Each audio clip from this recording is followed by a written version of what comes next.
पावसाळा सुरू झाला की वातावरण अगदी छान होतं, पण या थंड वातावरणात भूक मात्र भरपूर लागते. त्यासाठी आज आपण छोट्या भुकेसाठी दोन अशा रेसिपी पाहणार आहोत ना, ज्या बनवायला अतिशय सोप्या आहेत आणि 10 ते 15 मिनिटात होतात. अधूनमधून खाण्यासाठी किंवा मुलांना छोट्या टिफिनसाठी तुम्ही असा कुरकुरीत आणि चटपटीत चिवडा सोबतच छान कुरकुरीत कुरमुऱ्याचे हे लाडू डब्यात देऊ शकतात. संध्याकाळी चहासोबत स्नॅक्स म्हणून देखील हे पदार्थ खाता येतात. चिवडा नुसताच खाऊ शकतात किंवा वरून थोडासा कांदा, टोमॅटो, लिंबाचा रस, कोथिंबीर घालून मस्त अशी त्याची भेळसुद्धा बनवू शकतात. चला तर आजच्या या दोन्ही रेसिपीला सुरुवात करूया आणि कशा बनवायच्या ते पाहून घेऊया. नमस्कार मंडळी, मी वैशाली तुम्हा सर्वांचं आपल्या माऊलीज किचनमध्ये अगदी मनापासून स्वागत करते. कुरमुऱ्याचा मस्त चटपटीत चिवडा बनवण्यासाठी इथे मी कुरमुरे घेतले आहेत. अर्धा किलोचं पॅकेट होतं, त्यामधला अर्धा भाग म्हणजे पाव किलो असे मी इथे कुरमुरे घेतले आहेत. जितका लागेल तितका चिवडा बनवून ठेवला ना की तो जास्त दिवस चांगला राहतो. तर आता इथे मी जवळजवळ 2 लहान गड्डे इतका लसूण घेतला आहे. एक 20-22 इथे पाकळ्या असणार. लसणाच्या पाकळ्यांना थोड्या अशा पद्धतीमध्ये तुम्ही कापून घेतल्यात ना आणि वरून थोडासा त्याला आपण काय करायचं, खलबत्त्याने ठेचलं ना की लसूण हा चांगला कुरकुरीत होतो. आणि अख्खा लसूण तुम्ही जर असा फक्त हलका ठेचून जर तो तेलामध्ये भाजायला गेलात ना तर तो कुरकुरीत होण्यासाठी जास्त वेळ लागतो. त्यामुळे शक्यतो मी तरी अशा पद्धतीमध्ये करते, हलके त्याचे स्लाइस करते आणि फक्त वरून त्याला ना खलबत्त्याने फक्त एकदा असा ठेचून घेते, म्हणजे तो खूप जास्त असा कुरकुरीत होतो. त्यानंतर इथे आपण घेतल्या आहेत तिखट मिरच्या. तिखट तुम्हाला किती आवडतं त्या प्रमाणात तुम्ही घेऊ शकता. तर इथे मी हिरव्या मिरच्या 8 ते 10 घेतल्या आहेत आणि अगदी बारीक अशा आपण त्या कापून घ्यायच्या. सोबतच इथे मी भरपूर सारा कढीपत्ता घेतला आहे, कारण कढीपत्त्यामुळे चिवडा खरंच खूप छान लागतो. आणि त्यासोबत इथे 1 वाटी मी शेंगदाणे घेतले आहेत. तुम्हाला हवं असेल तर तुम्ही फुटाणे सुद्धा घेऊ शकतात. चला आता आपण काय करणार आहोत, सर्वात अगोदर आपण जे कुरमुरे आहेत ना ते हलकेसे भाजून घ्यायचे. साधारण फक्त 1 ते 2 मिनटं असे परतून घेतले ना की ते चांगले कुरकुरीत होतात आणि आपला जो चिवडा आहे ना तो जास्तीत जास्त दिवस चांगला कुरकुरीत राहतो. पण कधीही कुरमुरे घेतलेत ना की ते सुरुवातीला चाळून घ्यायचे, कारण कितीही आपण नाही म्हटलं तरी त्यामध्ये बारीक सारीक भुसा असतो. त्यामुळे कधीही कुरमुरे घेताना ते चाळून घ्यायचे. कुरमुरे आपल्याला असे भाजायचे आहेत की छान कुरकुरीत होईपर्यंत. तर इथे पातेल्यामध्ये 2 पळ इतकं मी तेल घालत आहे आणि तेल गरम झालं ना की यामध्ये आपण जे शेंगदाणे घेतले होते ते घालत आहे. शेंगदाणे तुम्ही थोडे जास्त घेतलेत तरी चालेल. सोबतच जर फुटाणे असेल तर फुटाणे सुद्धा घेऊ शकतात. आता आपल्याला मंद आचेवर शेंगदाणे छान कुरकुरीत होईपर्यंत भाजून घ्यायचे आहेत. तर इथे शेंगदाणे बघा छान लालसर रंग आला आहे आणि मस्त असे कुरकुरीत झाले आहेत. आता हे भाजले शेंगदाणे आपण वाटीमध्ये काढून घेऊया. तर इथे आता आपण मस्त अशी फोडणी देणार आहोत. त्यासाठी तेलामध्ये घालत आहे 2 चमचे इथे मी राई, त्यानंतर 2 चमचे जिरं, लगेचच यामध्ये आपण मिरची घालणार आहोत आणि जो बारीक ठेचलेला लसूण होता तो घालायचा. फक्त तेल खूप जास्त गरम नसावं, अगदी थोडं गरम असेल ना तेव्हा आपल्याला सर्व घालायचं आहे. आता यामध्ये आपण कढीपत्त्याची पानंसुद्धा घालून घेऊ. तर जितका मी कढीपत्ता घेतला आहे तितका सगळा यामध्ये घालून घेणार आहे. खूप जास्त वेळ लावायचा नाही आणि लगेचच आपण आता हे सर्व छान परतून घ्यायचं, अगदी चांगलं कुरकुरीत होईपर्यंत. जर तुम्ही सुरुवातीला फक्त लसूण वगैरे भाजून घेतला ना तर कढीपत्ता हा थोडा कुरकुरीत होण्यासाठी परत वेळ लागणार. त्यामुळे तेल गरम असतानाच सर्व यामध्ये घालायचं आणि छान भाजून घ्यायचं. तर इथे पाहू शकतात की आपली फोडणी छान अशी कुरकुरीत झाली आहे. सोबतच मी परातीमध्ये कुरमुरे यासाठी काढले आहेत म्हणजे आपली फोडणी त्यामध्ये आपल्याला ओतायला आणि सर्व मिक्स करायला सोपं होईल. गॅस बंद केला आहे. आता यामध्ये मी अर्धा चमचा हळद आणि 1 चमचा काश्मीरी मिरची पावडर घातली आहे. लगेचच ही फोडणी आपण आता या कुरमुऱ्यामध्ये ओतून घेऊ. पातेल्यामध्ये जे काही होता मसाला त्यासाठी मी कुरमुरे पुन्हा थोडेसे त्यामध्ये टाकले आहेत आणि सर्व छान आता मिक्स करून पुन्हा परातीमध्ये काढून घेत आहे. तर आता आपण लगेचच यामध्ये चवीनुसार मीठ घालायचं. मीठ घातल्यावर सर्व छान आता एकजीव करून घेऊ. तुम्हाला हवं असेल तर तुम्ही यामध्ये सुकं खोबरंसुद्धा घालू शकता छान कुरकुरीत भाजून. त्या व्यतिरिक्त तुम्ही यामध्ये फुटाण्याची डाळसुद्धा घालू शकता. तर इथे पाहू शकता सर्व छान आता एकजीव करून झालं आहे. आता आपण यामध्ये तळलेले शेंगदाणे घालून घेऊ. सोबतच इथे मी 1 वाटी सल्ली वेफरचं ना ते घालत आहे. याऐवजी तुम्ही जो वेफर आहे ना ते हाताने क्रश करून घेतले तरीसुद्धा चालेल. चिवडा खरंच खूप छान अप्रतिम लागतो. सोबतच इथे मी 1 वाटी पिवळी शेव आणि जी तिखटवाली बारीक शेव असते ना ती घेतली आहे, ती सुद्धा घालत आहे. आता हे शेव सल्ली वेफर्स तुम्ही तुमच्या आवडीप्रमाणे कमी जास्त करू शकतात. तर इथे आपला चिवडा मस्त असा तयार झाला आहे. फक्त त्याला सर्व छान एकजीव करून घेऊ. सर्व छान एकजीव करून झालं ना की मग हा चिवडा तुम्ही एखादा हवाबंद डब्यामध्ये ठेवला की अगदी चांगला कुरकुरीत लागतो. हवं तेव्हा तुम्ही हा चिवडा खाऊ शकता चहासोबत वगैरे. संध्याकाळच्या वेळेस आपण जेव्हा छोट्या भुकेसाठी आपल्याला काही हवं असेल ना, तर हा चिवडा खरंच छान लागतो. यासोबत चहा असेल तर अप्रतिम कॉम्बिनेशन. त्यानंतर जर मुलांना छोट्या भुकेसाठी शाळेमध्ये काही द्यायचं असेल तर टिफिनमध्ये तुम्ही हा चिवडासुद्धा देऊ शकतात. तर इथे आपली जी पहिली रेसिपी आहे मस्त अशी ती तयार झाली आहे. चला आता जी दुसरी रेसिपी आहे ती सुद्धा पाहून घेऊया.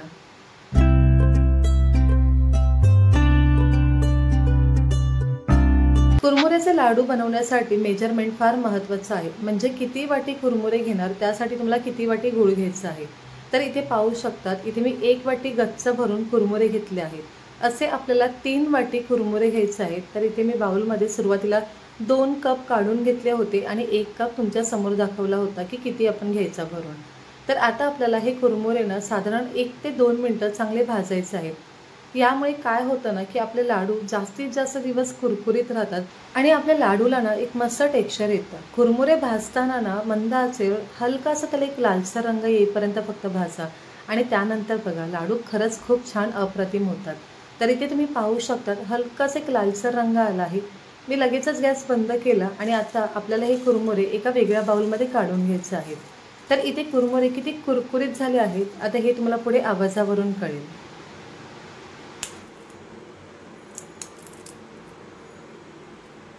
तर असा आवाज आला पाहिजे कुरमुरे भाजल्यानंतर. तर आता आपण इथे गूळ घेतला आहे. मी गूळ घेताना बारीक चिरला आहे आणि गूळ ना कधी पण काळा घ्यायचा. जो पिवळसर रंगाचा गूळ असतो ना, शक्यतो तो घेऊ नका. तर आपल्याला गूळ किती घ्यायचा आहे, तर ज्या वाटीने आपण कुरमुरे घेतले होते ना त्याच वाटीने इथे मी गूळ घेतला आहे. पण गूळ घेतल्यावर अगदी तो वाटीला कट टू कट किंवा काटोकाट भरला नाही.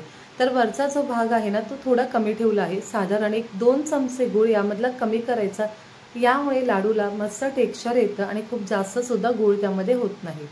तर इथे आता आपण कढईमध्ये एक अर्धा चमचा तूप घातलं आहे. यामुळे लाडूला छान शाईन येते आणि छान टेक्स्चर येतं. यामध्ये लगेचच आपण गूळ घालायचा आहे आणि गूळ ना मंद आचेवर अगदी पूर्ण विरघळून घ्यायचा. आता सर्वात महत्त्वाची स्टेप ती म्हणजे गूळ विरघळण्यासाठी तुम्हाला चमचा अशा प्रकारे सतत हलवत राहायचा आहे. यामुळे एकतर जो गूळ आहे तो कढईला लागला जात नाही आणि आपण तो अशा प्रकारे हलवल्याने ना त्याचा जो रंग आहे ना तो हलका होतो. म्हणजे जो कलर आहे ना तो अगदी लाईट होतो आणि लाडूला सुंदर असा रंग येतो. फक्त एक काम नक्की करा की हा गूळ विरघळताना ना तुम्ही गॅसची फ्लेम जितकी जमेल ना तितकी लो ठेवा. तर इथे पाहू शकतात गूळ मस्त विरघळला आहे. यामध्ये आपल्याला पाणी घालायची सुद्धा गरज नाही. कारण पाणी घातल्यावर काय होतं ना की आपल्याला लाडूसाठी जसा गूळ हवा आहे ना तो होण्यासाठी बराच वेळ लागतो. ती प्रोसेस व्हायला थोडा जास्त वेळ लागल्यामुळे आपण अजिबात पाणी घालायचं नाही. या प्रोसेसमध्ये सुद्धा मस्त लाडू बनतात आणि गूळ अजिबात कुठे करपला जात नाही किंवा खाली चिकटला सुद्धा जात नाही कढईला. तर इथे साधारण अशा प्रकारे पहा गुळाचा रंग अगदी लाईट झाला आहे. त्याला थोडासा फेस आला ना की लगेचच एका वाटीमध्ये आपण पाणी घेतलं आहे आणि त्या पाण्यामध्ये आपण थोडासा ना हा विरघळलेला गूळ काढायचा. तर इथे पहा अशा प्रकारे जर तो ताणला जात असेल ना म्हणजे अजून आपल्याला लाडूसाठी जसा गूळ हवा आहे ना तसा तो बनला नाही. तर पुन्हा इथून आता साधारण अजून 1 ते 2 मिनटं आपण सतत त्याला हलवत राहायचं आणि 1 ते 2 मिनटं झाले ना की त्यानंतर चेक करायचं. असं आपल्याला 1-2 मिनटामध्ये फक्त गूळ विरघळल्यानंतर चेक करायचं आहे. तर इथे पाहू शकतात की आता ह्याला परत फेस आला आहे. आता मी पुन्हा थोडासा जो आपला विरघळलेला गूळ आहे तो एका बाउलमध्ये घेतला आहे. पाण्यामध्ये तुम्ही हा गुळाचा पाक काढला ना की 5 सेकंद त्याला अजिबात हात लावू नका आणि त्यानंतर चेक करा. असा आवाज आला ना म्हणजे गूळ अगदी व्यवस्थित बनला. तर पहा असा आवाज आला पाहिजे. इतका आवाज आला ना म्हणजे आपले लाडू मस्त कुरकुरीत होतात पण ते कडक होत नाही. तर इथे पाहू शकतात आवाज तर आला आहे पण जेव्हा तुम्ही असं ताणणार ना तेव्हा हलकंसं ते ताणलं जातं. म्हणजेच लाडू आपले मस्त कुरकुरीत होणार पण कडक होणार नाही. आता यामध्ये मी 2 चिमूटभर इतकी वेलची पूड घातली आहे. यामुळे छान चव येते आपल्या लाडूला. सर्व छान मिक्स करून झालं की लगेचच यामध्ये आपण जे भाजले कुरमुरे होते ते घालून घ्यायचे. इथे अजून पण मी गॅस बंद केला नाही. गॅस बंद केला तर गूळ आहे ना लगेच कडक होण्यासाठी सुरुवात होईल. तर सुरुवातीला सर्व छान आता फक्त मिक्स करून घ्यायचं. सर्व चांगलं एकजीव झालं ना की त्यानंतर आपण गॅस बंद करायचा कारण कढई तोपर्यंत चांगली गरम झालेली असते. तर इथे आता मी गॅस बंद करून घेतला आहे. आता आपण याचे लाडू करायला सुरुवात करूया. तर आता आपल्याला लाडू बनवण्यासाठी हाताला तूप लावायची गरज नाही. पाण्यामध्ये फक्त हात थोडासा बुडवायचा आणि त्यानंतर लगेच लाडू बांधायचे. अजिबात तुम्हाला हाताला कुठेच चटके लागणार नाही. तर पहा अगदी पटकन किती इझिली हे लाडू बांधले जात आहे। फक्त जर तुम्हाला असं वाटत असेल की हात थोडे भाजले जात असेल तर त्यावेळेस फक्त पाणी लावा आणि लाडू बांधा। तर पहा, पहिला लाडू तयार झाला आहे आणि परफेक्ट असं टेक्स्चर आलं आहे। त्याच पद्धतीमध्ये आता आपण दुसरासुद्धा लाडू मस्त इथे बांधून घेऊया। तर मी इथे छोट्या छोट्या आकाराचे लाडू करून घेत आहे। फक्त जसं मी म्हटलं होतं की जर चटका लागत असेल तर फक्त हाताला थोडंसं पाणी लावायचं। अगदी पटकन आणि सहज लाडू हे बांधले जातात। तर इथे पहा, मस्त असा दुसरासुद्धा लाडू आपला बांधला आहे। आता अशा पद्धतीमध्ये सर्व लाडू मी बांधून घेते।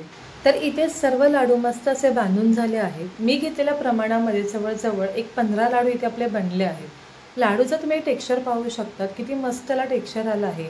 आपण गूळ चमच्याने सतत हलवल्यामुळे काय झालं आहे ना, की गुळाचा रंग हा अगदी लाईट झाला आहे आणि लाडूला सुंदर असा रंगसुद्धा आला आहे। आणि तुम्ही पाहू शकता की यावरचे कुरमुरे ना अगदी मस्त असे दिसत आहे। त्यामुळे गूळ खूप जास्तसुद्धा घालायचा नाही। तर हा लाडू ना खूप जास्त कडक होत नाही, कुरकुरीत होतो मात्र कडक होत नाही। कोणीही खाऊ शकतात, इतका छान लागतो। तर इथे आपला लाडू किती मस्त असं बनलं आहे ते तुम्हाला आता पुढे कळेलच। तर पहा, अगदी सहज हाताने आपण हा तोडत आहोत, इतका पटकन तुटत आहे, पण खाण्यासाठी मात्र कुरकुरीत लागतो बरं का। तर आजची ही रेसिपी तुम्हाला कशी वाटली मला नक्की कळवा। कुरमुऱ्याचा मस्त चिवडा आणि सोबत हे कुरमुऱ्याचे लाडू तुम्ही सुद्धा नक्की करून पहा। पुन्हा भेटूया अशा छानशा आणि नवीन रेसिपीसोबत। तोपर्यंत स्वादिष्ट खा आणि आस्वाद मिळवा। माऊलीज किचनला लाईक, शेअर आणि सबस्क्राईब करायला विसरू नका। धन्यवाद।